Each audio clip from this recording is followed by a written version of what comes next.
Dear students, let's see the question.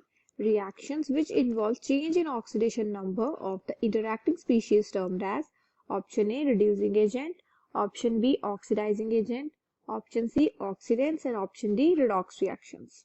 और इस question में जो हमारा की कॉन्सेप्ट रहेगा that is all about oxidation reduction reaction. जैसे कि हमें पता है ऑक्सीडेशन रिएक्शंस होती है वो रिएक्शन जहाँ पे लॉस ऑफ इलेक्ट्रॉन्स हो रहे होते हैं एंड रिडक्शन रिएक्शन जहाँ पर गेन ऑफ इलेक्ट्रॉन्स हो रहे होते हैं. तो सबसे पहले एक एग्जांपल हम ले लेते हैं जिससे हमें बिल्कुल क्लियर हो जाएगा. So here the example is Zn plus CuSO4 gives ZnSO4 plus Cu.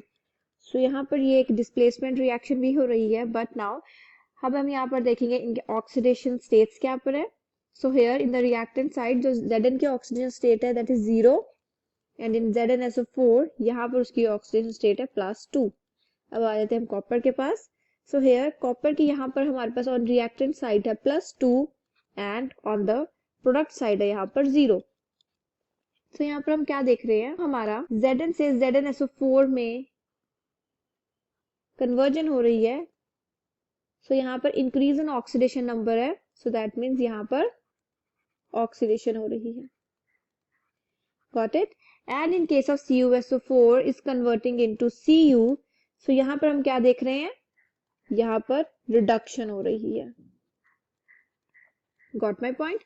And now यहाँ पर Zn है वो काम कर रहा है as reducing agent for CuSO4 क्योंकि वो उसकी ऑक्सीडेशन नंबर घटा रहा है एंड यहाँ पर जो हमारा CuSO4 है वो एक्ट कर रहा है एज ऑक्सीडाइजिंग एजेंट क्योंकि वो Zn की जो ऑक्सीडेशन स्टेट है वो इंक्रीज कर रहा है. सो अब हम यहाँ पर क्या देखेंगे जैसा कि हमें पता है कि वो reaction that involves both oxidation as well as reduction उस रिएक्शन को हम क्या बोलते हैं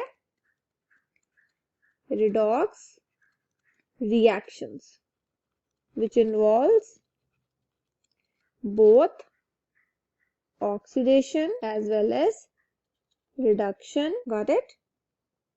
So in reactions में क्या होता है that involves transfer of electrons between two species.